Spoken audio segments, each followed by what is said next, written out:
While visiting a park near my home, I observed odd behavior between two geese that appeared to belong to the Anser Domesticus species. The larger gray goose continuously followed the smaller white goose around.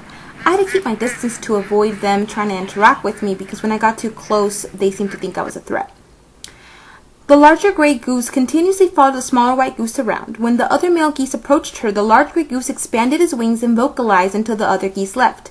In order to explain this behavior, I hypothesized that from an evolutionary ultimate level, the species of geese was demonstrating this behavior because it had been present in its ancestors from the same genus on the phylogenetic tree.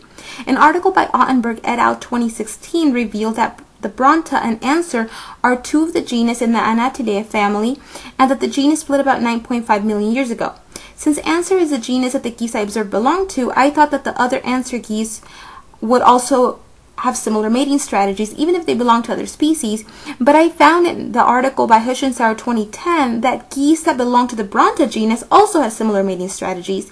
This suggests that evolution contributed to the acquiring of this behavior, since the common ancestors of Bronta and Anser also exhibited similar affiliative mating strategies, and that this was not a newly acquired behavior specific to the species of geese I was observing.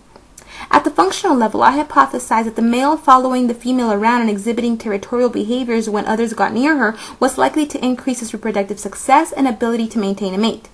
Wave and Forrester 2013 conducted a study that revealed that, quote, higher ranking and more aggressive juveniles are more likely to recruit into the breeding population than lower ranking and less aggressive ones, end quote.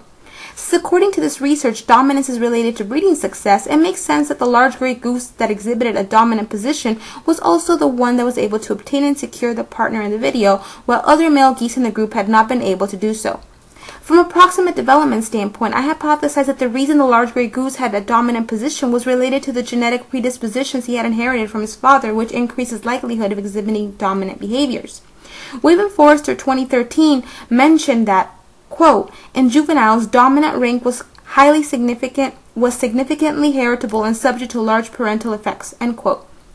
This suggests that the environment and parents also had an impact on the dominance of the offspring, and that the genetics is not the main factor that influences which offspring will have a dominant rank. So just because the male geese I observed had a high dominance rank doesn't mean that his father also had a high dominance rank, although it's possible that he did. From a causal level, I initially hypothesized that the male goose had high testosterone levels and was following the female goose around in an effort to secure copulation. But my hypothesis was not correct.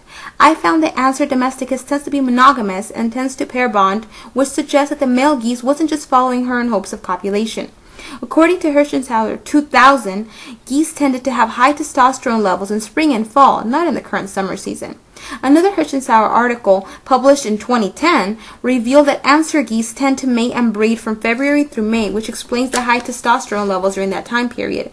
Even though the high male testosterone levels weren't the reason the gray goose in the video kept following the white goose, their testosterone compatibility is one of the factors that probably led to their pair bond and might influence them to be more reproductively successful.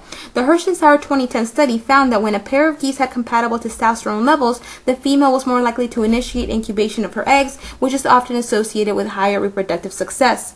The main concept from this class that this video relates to is mating strategies.